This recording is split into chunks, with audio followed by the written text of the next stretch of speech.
Assalamualaikum warahmatullahi wabarakatuh. Selamat pagi. Pada kesempatan kali ini Bapak akan menyampaikan rangkuman materi IPA. Silakan disimak pada video berikut ini. Rangkuman materi IPA kelas 7 materi video. Bab 1 objek IPA dan pengamatannya. Bab 2 klasifikasi makhluk hidup. Bab 3 klasifikasi materi dan perubahannya. Bab 4 suhu dan perubahannya. Bab 5 kalor dan perpindahannya. Bab 6 energi dalam sistem kehidupan. Bab 1 objek IPA dan pengamatannya.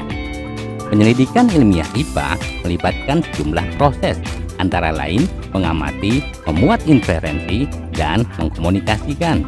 Pengukuran merupakan bagian dari pengamatan. Mengukur adalah membandingkan besaran dengan besaran sejenis sebagai satuan, menghasilkan ukuran yang terdiri atas nilai dan satuan. Mengukur membutuhkan alat ukur. Alat ukur harus sesuai dengan besaran yang akan diukur. Besaran yang diukur terdiri atas besaran pokok dan turunan. Satuan besaran pokok didefinisikan, satuan besaran turunan diturunkan dari besaran pokok. Panjang, massa, waktu, kuat arus, suhu, jumlah zat, dan intensitas cahaya termasuk besaran pokok. Luas, volume, konsentrasi larutan, serta laju pertumbuhan termasuk besaran turunan. Bab 2 klasifikasi makhluk hidup. Tujuan umum klasifikasi makhluk hidup adalah untuk mempermudah mengenali, membandingkan, dan mempelajari makhluk hidup. Makhluk hidup diklasifikasikan berdasarkan 3 hal, yaitu persamaan dan perbedaan, ciri bentuk tubuh dan alat dalam tubuh, serta manfaat, ukuran, tempat hidup, dan cara hidup. Takson merupakan urutan klasifikasi makhluk hidup, mulai dari yang tertinggi hingga yang terendah. Klasifikasi makhluk hidup mulai dari yang tertinggi hingga yang terendah, yaitu kingdom, phylum atau divisio untuk tumbuhan, class, ordo, familia, genus, dan spesies. Kunci determinasi merupakan kunci yang dipergunakan untuk menentukan phylum atau divisi, kelas, ordo, familia, genus, atau spesies. Dasar yang dipergunakan adalah identifikasi dari makhluk hidup dengan menggunakan kunci dikotom. Bab 3 klasifikasi materi dan perubahannya. Materi berdasarkan wujudnya dikelompokkan menjadi zat padat, cair, dan gas. Berdasarkan susunannya, materi yang ada di alam diklasifikasikan menjadi zat tunggal atau murni dan campuran.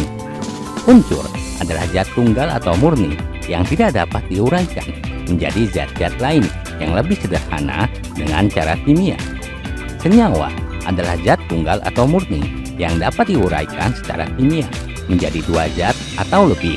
Campuran adalah suatu materi yang terdiri atas 2 zat atau lebih dan masih mempunyai sifat zat asalnya dengan tidak mempunyai komposisi yang tetap.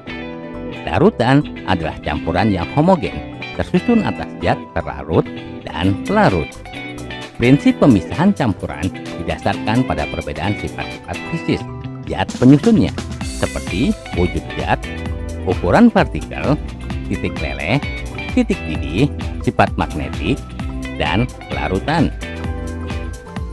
Beberapa metode pemisahan campuran yang sering digunakan antara lain penyaringan, sentrifugasi, sublimasi, kromatografi, distilasi.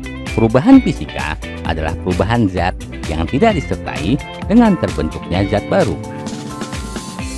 Bab 4 suhu dan perubahannya.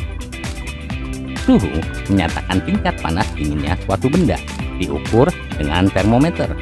Berbagai macam termometer antara lain termometer zat cair, termometer kristal cair, dan termometer bimetal. Berbagai skala termometer antara lain Celsius, Kelvin, Fahrenheit, dan Kramer.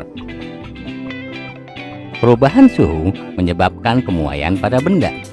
Kemuaian dapat terjadi pada zat padat, cair maupun gas. Bab 5. Kalor dan perpindahannya. Kalor merupakan salah satu bentuk energi yang berpindah dari benda yang suhunya lebih tinggi ke benda yang suhunya lebih rendah jika kedua benda saling bersentuhan.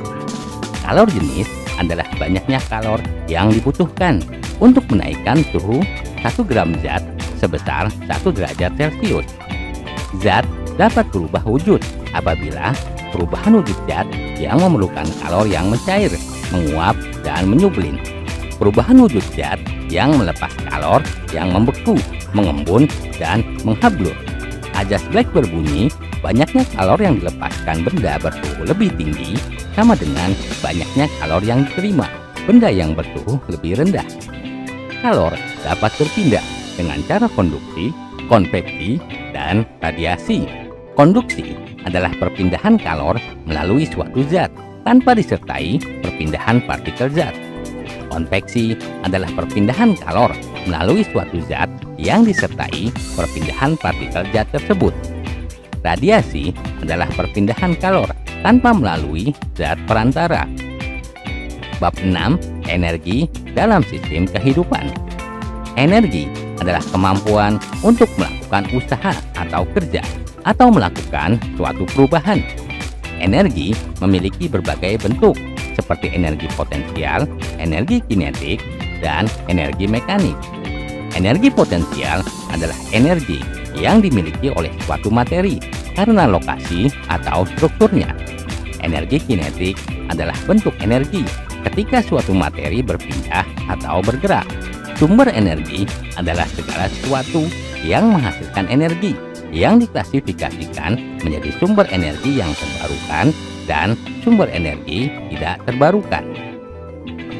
Makanan merupakan sumber energi bagi tubuh manusia. Untuk berolahraga, belajar, dan aktivitas lain, manusia membutuhkan makanan sebagai sumber energi. Zat makanan yang berperan sebagai sumber energi adalah karbohidrat, lemak, dan protein. Karbohidrat merupakan senyawa kimia yang banyak tersusun oleh unsur-unsur karbon. Unsur yang terdapat dalam karbon adalah C, H, dan O. Bahan makanan yang banyak mengandung karbohidrat, misalnya beras, jagung, kentang, gandum, umbi-umbian, dan buah-buahan yang rasanya manis. Demikianlah videobook rangkuman materi pelajaran IPA kelas 7 semester 1. Sampai jumpa di video lainnya. Demikian untuk pertemuan video kali ini. Aku akhiri. Wassalamualaikum warahmatullahi wabarakatuh. Selamat pagi.